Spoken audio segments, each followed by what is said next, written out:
కూర్చున్నాను చెప్పాల్సిన ఏముంటది.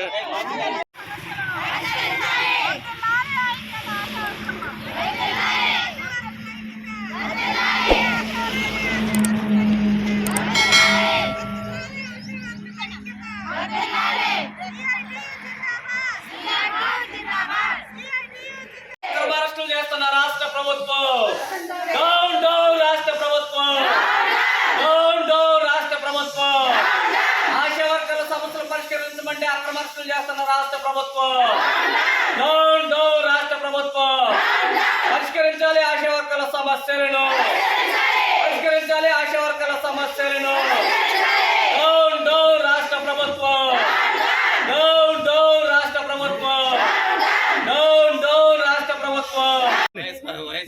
రాష్ట్ర వ్యాప్తంగా ఆశా వర్కర్స్ ఈ రోజున వారి యొక్క కోరికలు పరిష్కరించాలని చెప్పేసి చలో విజయవాడ కార్యక్రమానికి పిలుపునివ్వడం జరిగింది.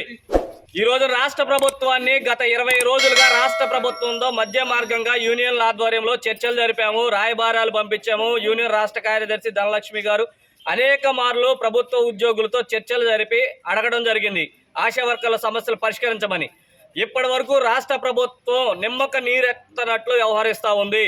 ఆశా వర్కర్ల సమస్యలు పరిష్కరించమని అడిగితే ఏ మాత్రం స్పందించకుండా రాష్ట్ర ప్రభుత్వం నిస్సిగ్గుగా వ్యవహరించడం వల్లనే ఈ రోజున చలో విజయవాడ కార్యక్రమానికి ఆశా వర్కర్స్ యూనియన్ పిలుపునివ్వడం జరిగింది.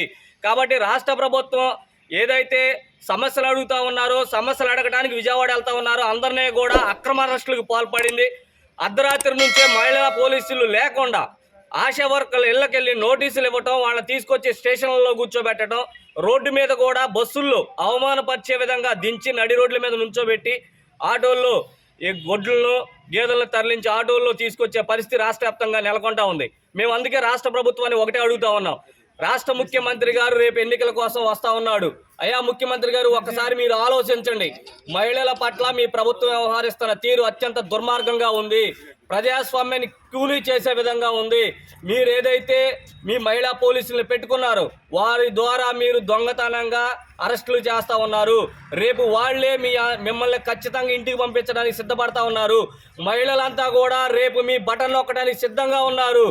ఏప్రిల్ నెలలో మీ బటన్ గట్టిగా నొక్కుతారు, మిమ్మల్ని ఖచ్చితంగా ఇంటికి పంపిస్తారని మేము ఈ సందర్భంగా రాష్ట్ర ప్రభుత్వానికి తెలియజేస్తా ఉన్నాం.